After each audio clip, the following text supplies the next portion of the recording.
হাই friend,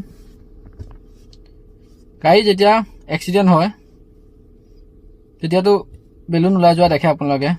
আৰু এনেকুৱা কিছুমান গাড়ী আছে বেলুন ওলাই নাহে। যদি ছিট বেল্ট আপুনি ধুনীয়াকৈ লগাই থৈছে, সকলোখিনি আপোনাৰ ঠিকে লাগি আছে, তথাপিও বেলুন ওলাই নাহে।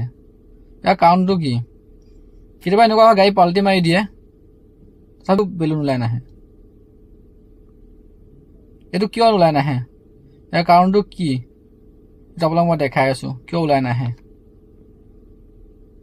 সৰু সুৰা এক্সিডেণ্টত বাৰু নোলায়, কাৰণ সৰু সুৰা এক্সিডেণ্ট যদি ওলাবলৈ যায় চিট এয়াৰ বেগটো এইটোতো বহুত দাম হয় ন, লাখ টকাৰ ওপৰত খৰচ হৈ যায়। যদি বাইক এখনে অকণমানকৈ খুন্দা মাৰি দিলে আপোনাৰ বাম্পাৰত, সেইটোতো কেতিয়াও ওলাব নোৱাৰে ন অকণমান এক্সিডেণ্টত।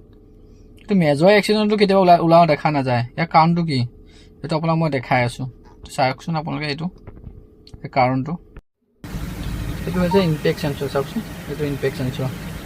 আৰু ই ফ্ৰণ্ট চেঞ্চছত লাগি থাকে, ফ্ৰণ্টৰ পৰা দিলে আপুনি দেখিব চেঞ্চছত লাগি থাকে ফ্ৰণ্টতে।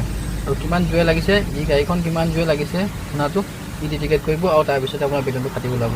আৰু যদি গম নাপায় ন, আপোনাৰ এই চেঞ্চৰটো যদি গম নাপায়, পিছপিনৰ পৰা লাগিলে ধৰক এনেকৈ চাইডৰ পাল্টি মাৰি দিলে, কেতিয়াবা সেইটো কাৰণে কেতিয়াবা আপুনি দেখিব আপোনাৰ বেলুনটো ওলাই নাহে, ফাটি নাযায়।